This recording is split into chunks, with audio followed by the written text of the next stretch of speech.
Hello, everyone. Welcome back to another episode. And before we get into the episode, I do have an announcement. And the announcement is that I have officially joined the Dedicated Tax Pro family for the tax season of 2026. And I am helping to prepare taxes. So if you are in the need to have someone to prepare your taxes, or if you know someone who has this need, please send them my way to be able to help them to prepare their taxes for the 2026 season. I am so excited to be able to help my community with this service. It's so important. We want to make sure that you get every single penny that you earned, right? That you deserve. So if you would like a free estimate, please send me an email at De La Cruz period dedicated tax pros at gmail.com. Again, I will include that email in the show notes and show description so you can get your free estimate. And also, there is a referral bonus.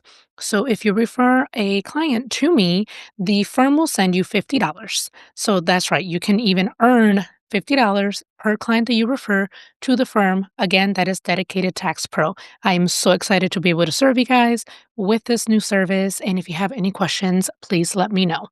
Now, enjoy the episode. Welcome to the American Dream in the Eyes of Immigrants podcast. I am your host, Heidy De La Cruz, and I am on the mission to change the narrative of immigration, one immigrant story at a time. Hello, everyone. Welcome back to another episode of the American Dream in the Eyes of Immigrants podcast. I am your host, Heidy De La Cruz, and today I have two special guests. I have two sisters, Stacy and Lesley, and they are going to be talking about their upbringing of being first gen, which I find because they also have a podcast too about their experience of being first gen. So we're gonna get into that as well. But if you guys can introduce yourself, who you are, what you do, what each of you do, and then we can get started on your upbringing. Okay. I am Stacy. I'm the younger sister. So what I do is I'm in digital marketing. I'm a copywriter. Before that, I was a teacher. I taught first and second grade. And I'm a cat mom. I feel like those are my three facts that I give people. So there you Nice. go. I'm Leslie. I'm the older sister. I am a mom to human children and an operations specialist. I've been doing it for 15 years, so I guess I don't really have a fun background fact about me. I'm also mom to a pet bunny. Oh, nice. Yeah. Okay. And how far apart are you guys? 8 years. 8 years. Okay, and any more siblings, or is it just you 2? Just us. Oh, okay, 8 years. Actually, that's how old my kids are apart too. My daughter Oh, was really? 8 when my son was born. Yeah, and a lot of people will tell me that, like, it was too far, like, "Oh, the gap is too big," and I'm like, I mean, it's just how it happened, so Right. I will say, if this helps, we are really good friends. And we Aw. we never went through, like, the sibling phase of, like, fighting all of the time because she was always so much older than me, so I feel like she was, like, the voice of reason. Okay. And okay, so you guys have a podcast about your first gen experience. And I listened to the first 2 episodes, and you mentioned about like that she was like your second mom. Like you would like go to her for like advice if like you felt like you couldn't go to your parents. And I am the oldest of my siblings. And I feel like a second mom to them as well. So yeah, let's talk about that. It's so funny because people will be like, "Stacy, you don't give me, like, younger sister vibes, like, you give me older sister vibes," and I'm like, "I don't know, maybe I think it's, like, the immigrant piece of, like, having to take care of your parents and, like, doing all of those things."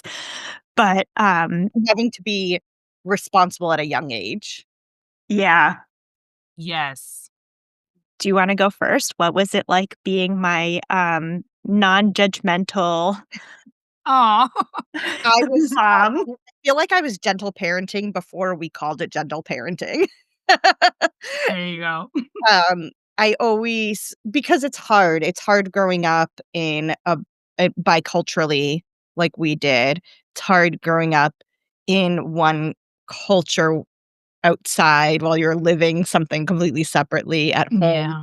Um, and these sort of transition points between, your at home life and your outside life.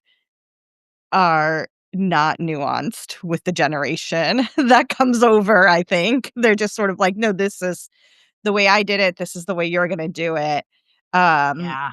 and I was often the bridge between, "Well, that doesn't really make sense because that's just not how it's done here." So I think that I think I was far more obedient than you were. But I also think that I did a lot of pushing so that you had a different experience growing up than I did.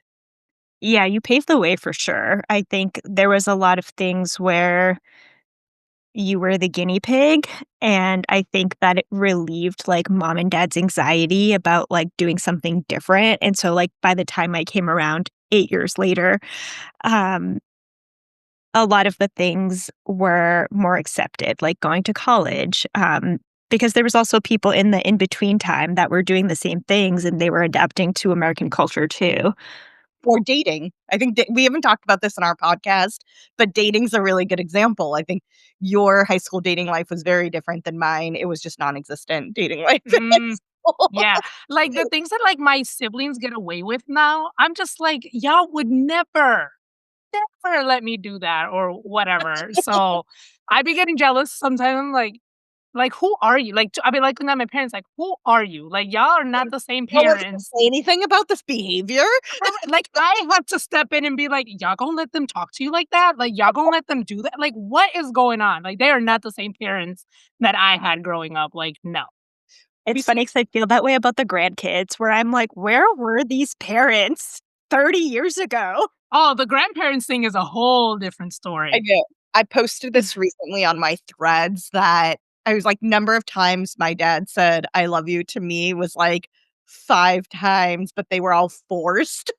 Me being like, "Dad, you need to say it back." Whereas, like, he probably has said, "I love you" to my daughter, like, a dozen times today, and she's only been there for 4 hours with Aw. it.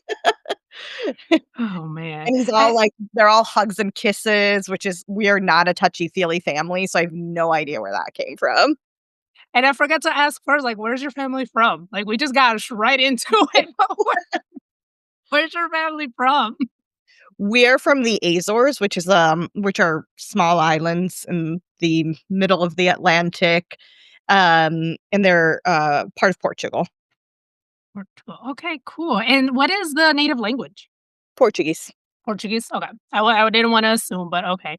Because I know Portuguese, is very similar to Spanish, Mhm. which, I live in Central Florida, so there is a heavy Brazilian population here, and so I remember, like, working at the front office at a medical, doctor's place, and when we would have Brazilian patients, like, I could, like, pick up on certain words because I know Spanish, but it's just, like, it's still different, so Yeah, you would probably be fine if you were dropped in the middle of Lisbon and had to, like, Oh, figure out how to eat and drink.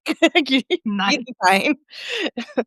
Oh Uh my god. Do you guys know, like, listening to your family history or just having them talk, do you guys know why your family decided to immigrate to the US? Yeah, the islands where we're from are really rural. There isn't really a lot of opportunity, and the island we're from especially is very, very small, Mhm. but there isn't much opportunity to be successful in a different way. You know what I mean? Like, there was at the time when they left, it was essentially just, like, farming, like, the main village wasn't even, um, as built up as it is now. Yeah. So coming here just gave them and gave us an opportunity to, um, flourish. Okay. And have you guys visited? Stacy was there this year. I did, Oh, I went nice. back.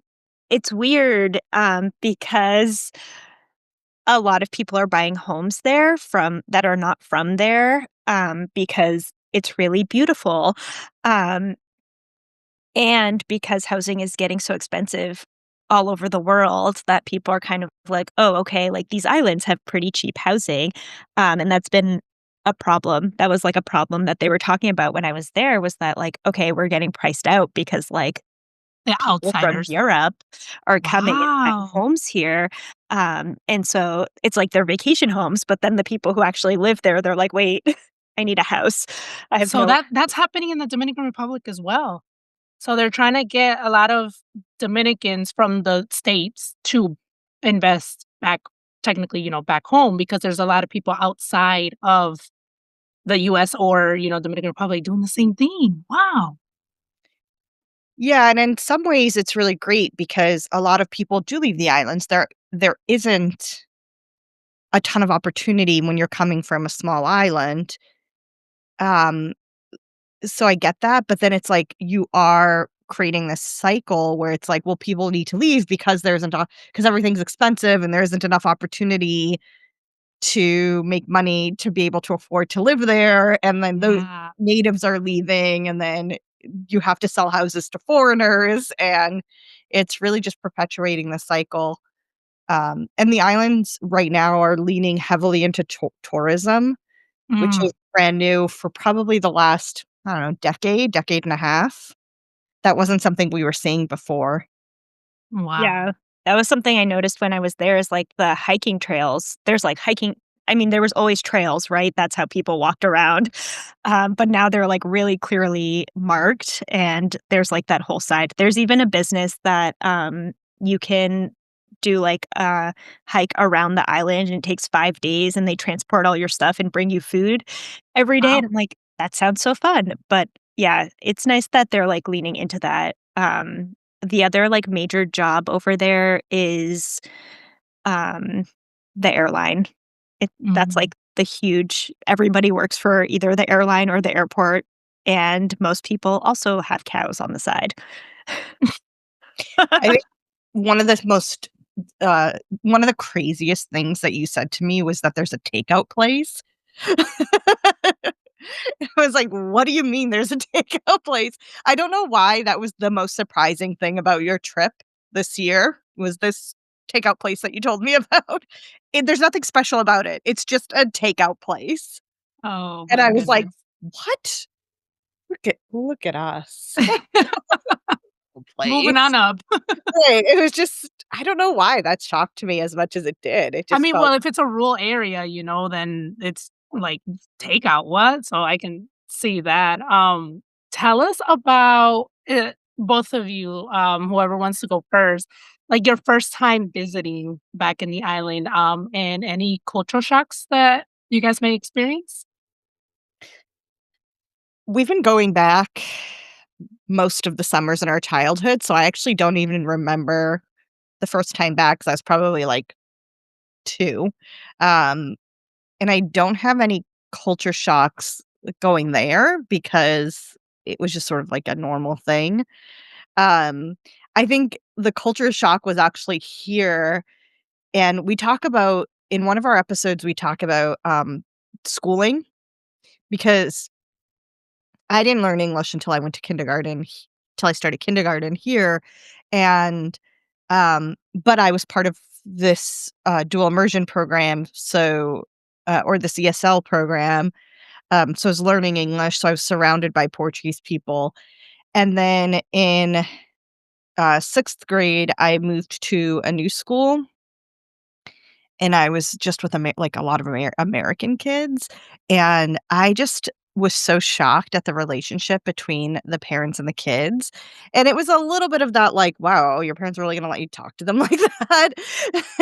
But it was just I felt like they were so cool and relaxed, which I don't actually think is looking back at it now as an adult, I don't think that's actually true, that they were just, like, super cool and relaxed. I think that they communicated differently with their kids than our parents did with us. Yeah. The parenting style was just so different, and I think that's the culture shock for me growing up, was this parent-child relationship that Americans seem to have with Mm. their kids.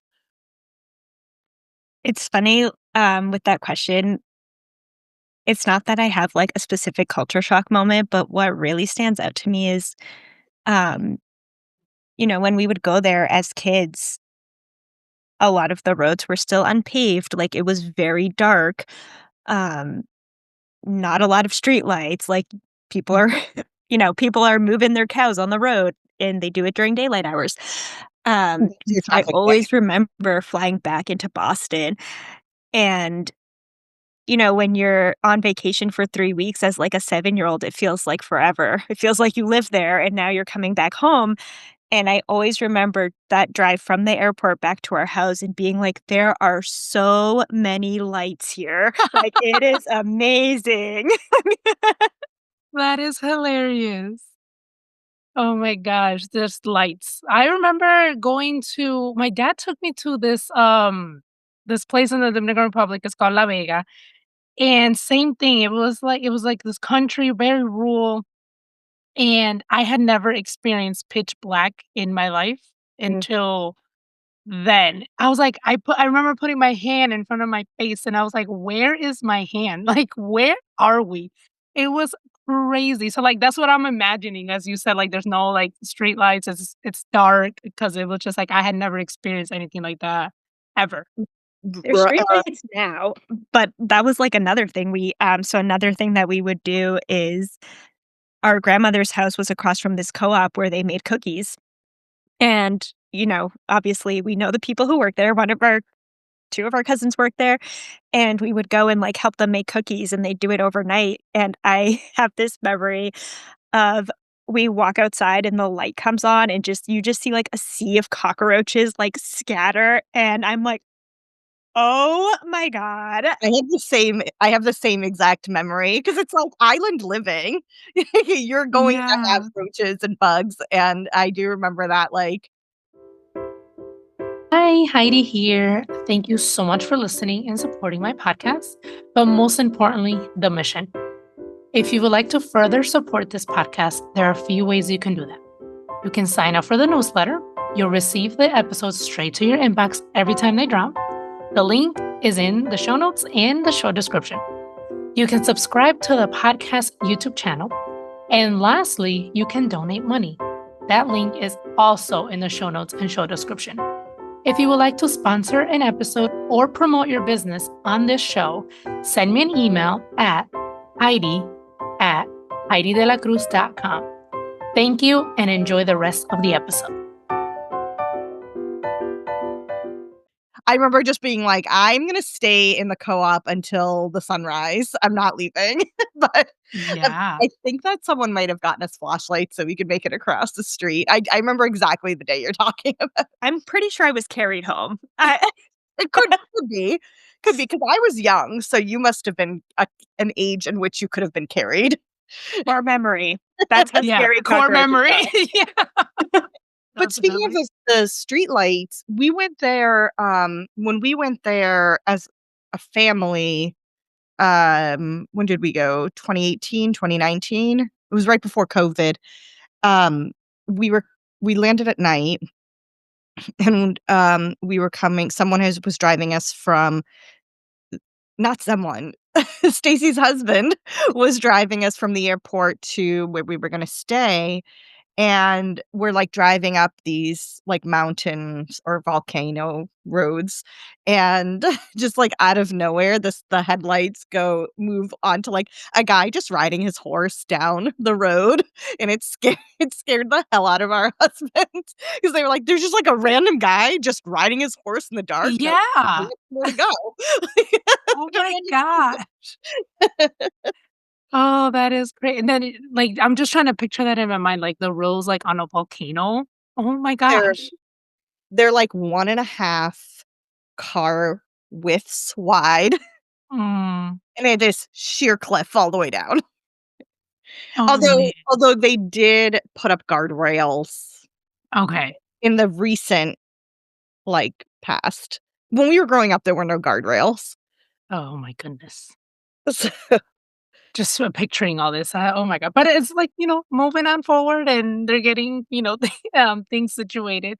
I wanted to ask Leslie because she has the kids. I think your kids are small, right? They're yeah, they're 1.5 and 3.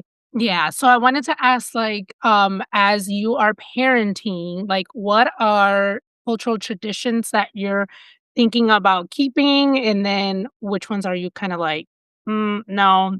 No, Um, it's not gonna work for us. that's a good question because it's something that I feel like I'm constantly reevaluating. Yeah. I do speak with them in Portuguese. They they're fluent in Portuguese. The 1.5-year-old doesn't talk yet, but he understands everything in Portuguese. I would say, like, the big holidays, we Oh, maintain our traditions, and especially the 3-year-old is, like, getting into it now. Like, last year, I think, was the first time Christmas was, like, really, like, she was like, "Oh, this is a fun thing." Like, it was, like, the first year she got it because she was, like, yeah. just turned 3. Um But one thing that I have let go of as an adult is, the religion. We're a very religious culture, Okay. and I'm not religious. I don't have a church or anything like that. And it makes it challenging because a lot of the way you maintain your culture and community here is by staying connected to the church, is through church events, festivals, things like that that are sponsored by the church, and I don't have that.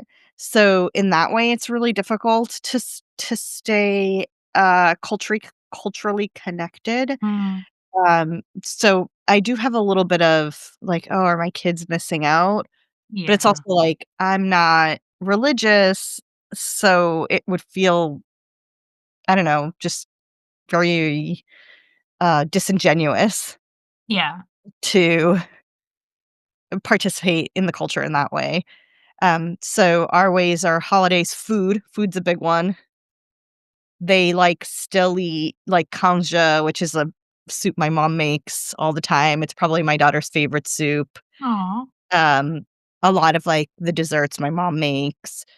I make fresh bread all the time, Ooh. which my daughter loves, and we like weirdly only the crust. I don't know. She just literally likes the crust of the bread. I guess it's like dad. Dad really likes the outside, and so does she, and he's her favorite. So, Aw. um, that I would say those ways, like food and holidays are the big connectors, and speaking the language and getting books. Every time someone goes there, I'm like, "Can you bring me back books?" Nice, yeah. I'm struggling with the language with my daughter. She is 11 now, and she understands Spanish, but she doesn't wanna speak to me in Spanish because she says, "You know English, I'm like, "But I want you to practice and have Spanish." Now, she does go to the Dominican Republic in the summers with her to be with her dad over there, so she has to speak Spanish out there to her grandma and stuff. So I'm like, "Okay, I know she's getting practice there, but, like, I really want her to be, good in both, in English and in Spanish," and I've tried to explain to her, like, the importance of it and stuff, and she's just like she just doesn't want to right now. I'm just struggling there. It's so I bet hard. that will change though as, like, she gets into her 20s. I hope so. I I bet that hope. will because I feel like it wasn't as important to connect to my culture until, like, my adulthood.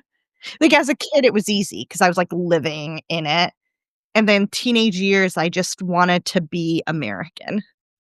I Oh, wanted to blend into this idea of, like, what it means to be American, however I perceived it at that time, and as I got older, I was like, "Oh, this is some BS." Like, I'm ignoring a huge part of who I am, wow, and yeah. I had to really work at rediscovering that part of myself, Mm, and I am like I do Portuguese lessons every day, like, I have an app because I wanna build up my vocabulary, I don't wanna lose anything. Uh, yeah. I try to, lean into whatever traditions I can and, got my kids I are a big, motivator for that. So we gotta keep our cultures alive through the generation, Yes. and it does get harder and harder the more removed you are. Mhm. Yeah, because my husband was born in the Dominican Republic, so he's an immigrant as well. I was born here, so my parents were the immigrants, and so it's like, he speaks good Spanish because that's what he learned first, and even we always default to English, and so I've told him, like, we should speak more Spanish in the house. But it just says we just sent default to English, but, language is so much of our culture and stuff. And, I love listening to Spanish, like Dominican, Spanish music and things like that. And I expose my kids to like traditional Dominican songs, especially during Christmas. Because And oh my gosh, our Christmas music is so much better than the American ones because we're having a party, during like Christmas. So like it's like the songs are all about partying and drinking and dancing, and it's like okay, like that because that's what it is for us. It's a whole big party. So I definitely you're gonna have to send me your list because your playlist 'cause I love Christmas music. I am yeah. like, Friday after Thanksgiving, turn it on. Yes! Oh my gosh, so same thing, and actually, I think last year or the year before that, like, I actually started in October, and my husband was like, "No, no, no, no, no, too soon, way too soon." I'm like, "Come on." It's a dude, like, in DR, Christmas is, like, from November until, like, January, It's just like Right. yeah. I think we're having a rough enough political year that I might start it in, like, July. Just Yeah. send me to my happy place with Christmas music. Oh my god, yes. Oh my goodness, I feel like we could talk forever.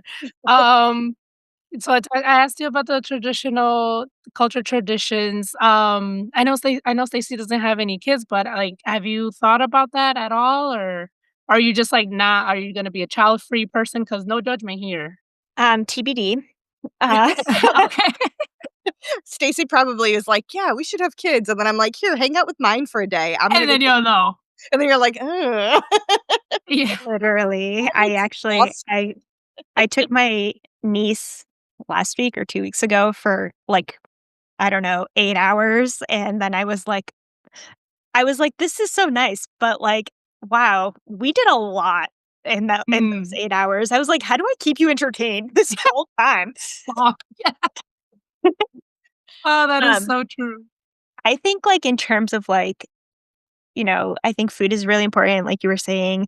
I think something that I'm leaving behind is these, like, expectations around the home. O- Um, Okay. so if you walk into any of our aunts' houses, they are museum quality clean.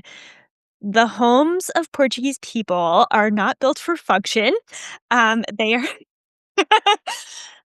I say this with so much love, but they're built to look nice because you never know when somebody's gonna come over, so your house has to Oh. constantly be, like, super nice and clean, and I don't know, maybe I've been Americanized too much, but I just, like, cannot keep up with that standard, I and Oh, I'm so sorry to interrupt. Go ahead.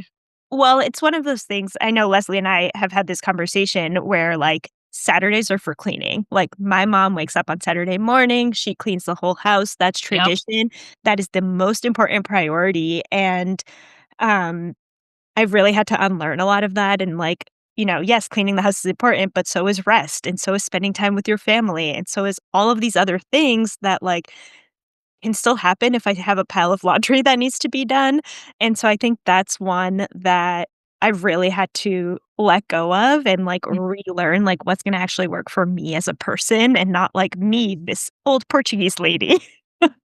Oh, that is a good one. Yeah, it's funny that you say that because I look around and there's, like, just toys. Yes, if I show you my living room right now, it's just full of cars from because of my son. He just has his cars literally Right. everywhere. I have a lot of cars here too. Yeah, so, like, I remember I took a picture and I was like, "Tell me you have a son without telling me you have a Yeah. son," because literally, like, it's just cars everywhere, but I'm with you, Stacey, like, one of the things that I'm doing differently as well is hiring help to come clean my house, Mhm. which is a big no, right? Like, you do it yourself and stuff, and it's just like, but if I can afford it, why not? Like and the I other feel thing like I'd is get in trouble if I right, hired I and did hire someone and I got a lot of side eye, and, like, at family functions, they'd be like, did I hear that you hired somebody to clean your house?" Well, the And I was other thing like, too is that, like, our "Okay." mom bonds with us by trying to come over and clean because she does hanging oh, hanging out is not really something that they grew up doing, right? yes. So, like, my mom feels like if she's gonna come over, she's doing something. So she's, like, washing Aw. dishes, wiping stuff down. No, and then, like, to me, I'm like, cleaning doesn't relax me. It doesn't like, it's like, for some people, it does. Like, they clean to, like, de-stress, to, like, relief. No, it puts me in a bad mood. I don't like doing it. So it's like, why am I gonna torture myself with something that I don't like doing if I can hire someone, get that time back, and do something that I actually enjoy, like podcasting? Right. Yes. I also had to unlearn that this sort of idea that rest is not good. Yeah, because if you're resting, then you're lazy. Yeah, Oh, yes. lying on the couch, not a thing. You're not being productive. Yeah, which is so funny because what I was moving earlier behind me was, like, the blanket that I was, like, rolled in earlier right before we recorded. I was like, "Oh god, I don't even wanna go into my office." Like, I'm just having an off day, and actually, like, Stacy was like, "You just need to rest today." And I feel like I needed that permission for Oh my someone to be like, gosh. "Me." Yeah. I was like, "I'm just having, like, a day." I had a weird weekend, and, like, I just this is the first time, in since, I don't know, Wednesday that I haven't had the kids, you know? So, so I was just, like, feeling very off, and Stacey was like, You just need to rest." And I was like, "You're right." Like, I have one thing that I had to do today, and I took care of it, and then I've just been lounging, but I really did need someone to say, "Stop." Mhm. It makes sense though, because like growing up, it was like, oh, you have homework to do. That's the first thing you're doing when you get home. Like you cannot go on the computer or do TV until you've done all of the things that you have to do. And like that's how our parents live too, is like Yeah. they like shut down the house and then watch TV until it's time to go to bed. Like they have a routine. Yeah. Yeah, it's funny that you said that because I literally just experienced that yesterday, the needing permission. I Mhm. went to go get a pedicure and I got my eyebrows done and I wanted pizza. Same thing. I was feeling down, and I wanted comfort food, and comfort food for me is pizza. So, like, driving home, talking to my husband on the phone, and I was like, "Oh man, I really want some pizza." And then I was like, "Oh, Flipper's Pizza." It's a I don't know if you guys have it up north, but we have, it's a pizzeria here, and so I was like, "Oh, like, I just drove by Flipper's Pizza," and I'm just, like, throwing these hints to get him to give me permission to, like, go get the pizza that I wanted.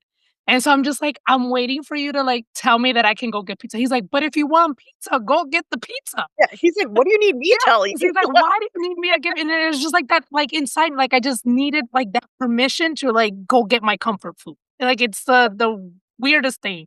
But I did go get my pizza, and then I brought pizza home for the family too, but same thing, Good, like, just needing that permission from someone to, like, do what felt like was my comfort for whatever day I was having. right. I Yeah. definitely always need those for rest, For rest. and sometimes I feel guilty about it. Yep, that's something that I'm unlearning as well. It's like not feeling guilty for taking care of myself Mhm. and doing what I need to, like, feel re-energized and, like, fill my cup. One of the things is, like, I wasn't able to do things by myself. Like yesterday going to go get pizza by myself, like, that's something I wouldn't have been able to do, and so it's just, like, learning is like, "Okay, what do I need in this moment, and why do I feel like I need someone holding my hand to do it?" So lots of unlearning to do, and I don't know if this is very common for, like, the immigrant community or just, like, in general, but, like, unlearning a lot of things that, I've been talking about this with my therapist too, is, like, a lot of things that are, like, quote, unquote, "cultural norms." It's like it's sometimes it's like we think, like, it's tradition, but when we look back, it's like, it's kinda harmful. And so Mhm. we're having to, like, unlearn, and it's like, okay, we did it this way, but it's like, why did we do it that way? Is it just because it's just how it's been done generation after generation, or is it something that, like, really, brings us joy or whatever? So there is definitely a lot of things that I'm unlearning and doing, and like therapy, for example, because Yep. therapy is for crazy people, and we don't talk about mental health and all that. I will say, like, I think that has changed like, with our parents since they've been here for so long. Like, I think Yeah. their approach to mental health is more open versus, like, how it used to be. Oh, that's good. They have changed a lot, even from, you know, like 20 years ago, 30 years ago. They they definitely approach things differently, approach things with a more open mind. They're not as rigid as they used to be. And I even say that as compared to other as compared to, like, their siblings that are here. Oh, okay. I think that, you know, they've really retired some of their thoughts and their beliefs, and, I saw it a lot. So I didn't have my daughter until I was, 38, 37, something like that. So it was, like, later. And for, like, 15 years, people were like, "What are you waiting for? Do you Oh not wanna my gosh, yes. when are you gonna do this?" And, like, at first, my parents went through, like, not saying anything when people would be saying that, to then being like, "Not everybody has to have kids, maybe she doesn't wanna have kids," to then just being like, "Hey, if she wants to have kids, she still has time. Look at all these people that Wow. are having kids later." It's It's like funny because I get that from the aunts now. As a 32-year-old, everybody's asking me if I'm gonna have kids soon, and I get that from the aunts all the time, and, especially mom will be like, "She has time. She can wait a few years, like, you don't have to, like." But they lay the guilt on real strong. They're like, "But we're getting old and we're gonna die." And I'm like, "Well." Oh my gosh. that's a big thing that's changed. Actually, didn't even think of this until, you just said that, but, mom defending us. I don't think she would have ever done that earlier. And I think that's, um I do think that's personal growth, and I think that's just a little bit of getting older. I think as you get older, you just give, uh Less fucks. you know what? I was like, in my head, I'm like, "Can I swear on this podcast?" And I was, like, trying to think of whether or not I've ever heard any of your guests swear. I don't typically, but it just goes with what you It were does, saying, and you that know? was exactly what I was trying to say is, I'll bleep it yeah, you get older, you give less fucks, and I think that she got to that to point. that point, yeah. Oh my goodness. Okay, so you guys have your own podcast talking about your experience, growing up with, immigrant parents and first gen and everything. And so have your parents listened to the like the podcast? They haven't. They haven't? Oh my goodness. Okay. Um, would you guys like them to, or are I they just think kind of so. no? You know, we're actually planning, an episode where we talk about our parents sort of glow up and how they've changed over the years, and I think Okay. that I really want them to listen to that one, particularly mom. I think she would really Okay. appreciate that one. Maybe that'll be like her Mother's Day gift. We publicly Oh, that would told be the nice. world Oh, that'd be so how sweet. much we Okay. appreciate the work you've done on yourself. I Aw. mean, it's a big thing. Like, we joke about how, like, they're anxious people and they used, like, all of their courage to move countries, and then they were like, "Okay, that's it. Like, we can't do anything else." Yeah. That was the end of their risk. But it's true, like, that takes, like, a lot of courage. It was really hard for them, and so, like, it's nice to see them, like, not be in this, like, survival mode anymore and, like, really, like, um be able to grow as people and be able to get to know themselves as people. Because that's another thing that we talk about too is, they didn't really get to, like, be teenagers and have, like, that emotional development because Aw. they started working when they were, like, 12. Wow. And just a good background to know is they only had 4 years of schooling, Wow. and then you were working. Yes, so if you were wondering what it looks like to live under a fascist government, that is what it is. Extreme poverty, no education system, no healthcare system. Oh God. We're just gonna throw that out there. Okay. But, in good news, Portugal Portugal now has a socialist government. They had a peaceful revolution in the '70s, and so I gotta look into that. Okay. yeah. We're actually working on an episode to cover the history of that time. Okay. And Tuning in.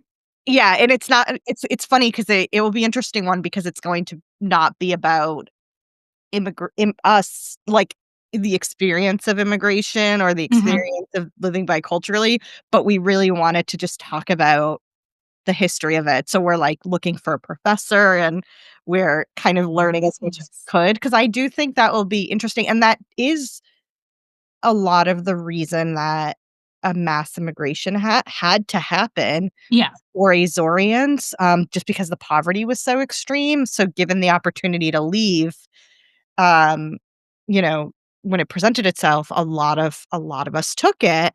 And the reason for that extreme poverty was that fascist government. So really, this kind of all goes hand in hand. Yeah. So that will be I'm learning a ton as we go about it Yeah. because we just didn't really talk about it. And even my parents, when they were in school, they learned. I mean, you're in school for 4 years. You're learning how to read, you're Hmm. learning how to write, you're learning how to do some basic math, um, and you're learning some basic history. But Yeah. you're not diving into like the socioeconomic Hmm. compromises or the culture. You don't have time for that when you're in a one-room schoolhouse, Yeah. with one teacher. Yeah. In all Definitely 4 looking years hanging into. out in one room.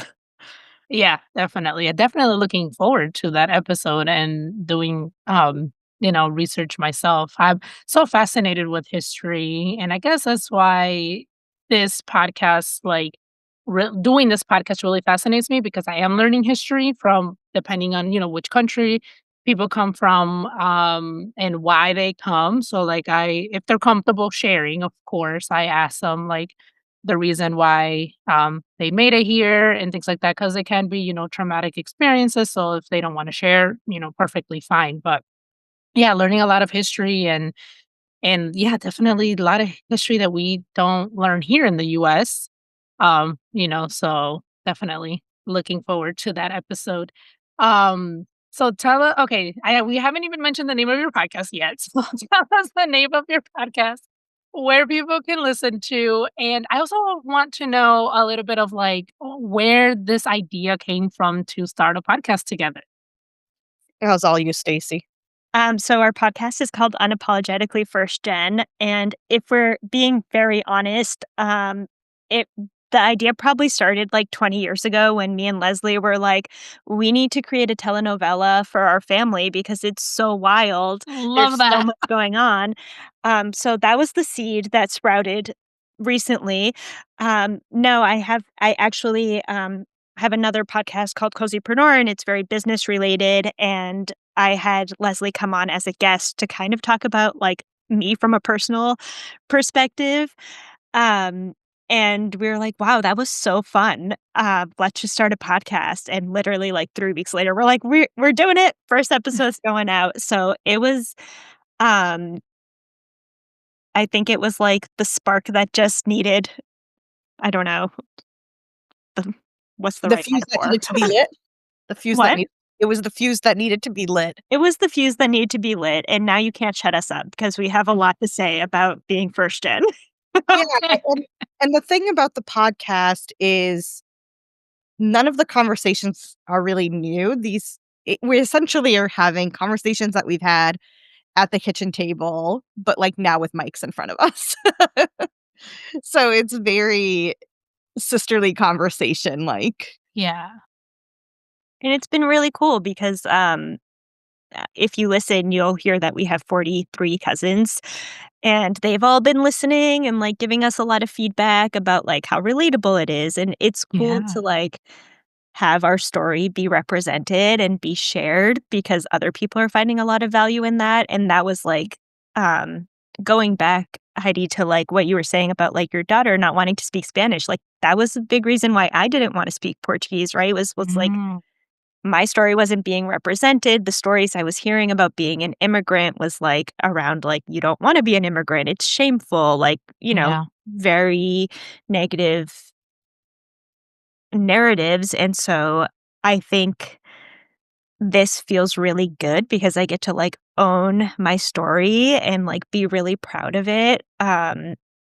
Where like just struggled with that for so long and I was so ashamed of like having these two cultures and trying to like figure out who am I Navigate. in Yeah. between all of this. So I that's why I love the podcast. I love that. And what have I mean, I know you guys just started, but Stacey, you've been podcasting for a little bit. What is one thing that you feel like you've learned since this journey, since you started this podcasting journey? I think one of the things that I've learned really is how relatable our stories are. Obviously, we're hearing from our cousins. We did the episode about, our cousins. So I think that was like when people really started tuning in. But we've talked to other people who we're not related to, who are like, "Oh, I can relate to this thing that you said," or "I can relate to that thing." So, it makes me think about when I was in, say, 6th grade, and I was, like, the only person who was not American, um, and I felt so isolated and that my experience was so unique. Mhm. And then it's, here we are however many years later, and it's like my experience was unique, but like or I should say, my experience was personal, but not unique. Yeah. Yeah, and a lot of immigrants are, have gone through the same thing, have the same thoughts of like, "Ooh, am I the only one who, I don't know, has to call the cable company for my parents because they don't speak English well enough to navigate that conversation?" I thought you kicked him out. This door doesn't close that well and she's persistent. Yeah, I mean, I get it. She's just like, "I want my mom snuggles." Um, I have no idea. Sorry, I got so distracted by Bella. By the cat. No, it's so true. I mean, my parents are from the Dominican Republic, and when I was listening to you guys' episode, I was like, "Oh my god, I can relate to that. Oh my god, I can relate." Like, I was like listing down the things. I was like, "Oh, we can talk about this, or we can talk about that." And so I was like, when we record, like, I know this is gonna it's gonna be a good episode, but as I was like, I feel like there's a lot that we can talk about. Even though again, two different countries, and that's what I realized with talking to so many immigrants or children who grew up with immigrant parents. It's like we actually have more similarities. We're actually more alike with this experience than what we are different. And I know that people like to highlight like the differences and kind of like other people, but if we really sit down and have a conversation with people, like we have more in common than Mhm. what we are different. And that's why I enjoy doing this podcast. Again, learning about history, learning about different cultures, but then also learning about like, oh my gosh, I went through that too, or oh yeah, I felt that too. And same thing, with Lesley, like, you remember starting school not knowing English, same thing, like, I started kindergarten not knowing English either, like, I just knew Spanish, and I remember there was a teacher, I remember she was pregnant, and she helped me like, translate for me, and, like, that Yeah. is vividly in my mind because I also remember trying to tell her that I didn't like orange juice, and they were trying to give me orange juice, and I'm just like, "No, please translate to the other teacher that I don't like orange juice." Like, little things like that, that it's just, like, we have in common, although we're from, different countries. Right. Yeah, we're half a world away from each other Yeah. and meeting here in this country, it's like, yeah, same girl, same. Yeah, exactly. And that's, I think that's all of us that are, in this sort of same boat. And it's really important. We've talked about this, I think probably mostly offline, but I think we're now at a really pivotal time in our country where telling the story of the everyday immigrant or the everyday first gen American is so important because we need ourselves and we need our culture humanized. Yeah. And so it's really, you know, your podcast is so amazing for that, to just sort of be like, th- we're just people, except that you have like people who've done amazing things. I'm in awe with these immigrants and I'm just like, you have lived such an incredible life. And people who are not part of the immigration community, like I don't think they understand, like you said, like the courage and like the risk that it takes to move to a new country, to leave your culture, leave your language, and like try to adapt and assimilate to a whole different country and things, and it's just like that in itself takes a lot to start over literally from nothing. Because as soon as you move here, you're starting from nothing. You're literally starting your life all over, and I remember talking about that with my husband because I'm 32, and when he was telling me his story of, like, when he came, it was him, his 2 siblings, and then his mom because his dad was here first to try to get settled, and he told me, he was like, "Yeah, my mom was 32," and I was like, That's my age." Like, that's just I was, like, trying to picture, like, would I, at this age, move to a different country to start all over, and it's just, like it's just crazy to think about, the courage and things that people go through to get a better life, find more, better opportunities for their families, and things like that.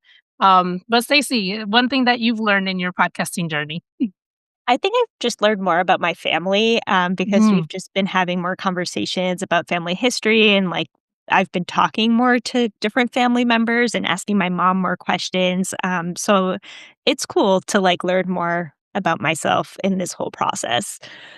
Yeah, for sure. I said it in another episode, it's like if anybody still have, like, their grandparents or, still alive, like, ask them questions about, like, their upbringing, how it was back home, because you could definitely learn a lot from them and, like, what they went through and how life was, way back in the day, so different than what it is now. But thank you, ladies, so much for this.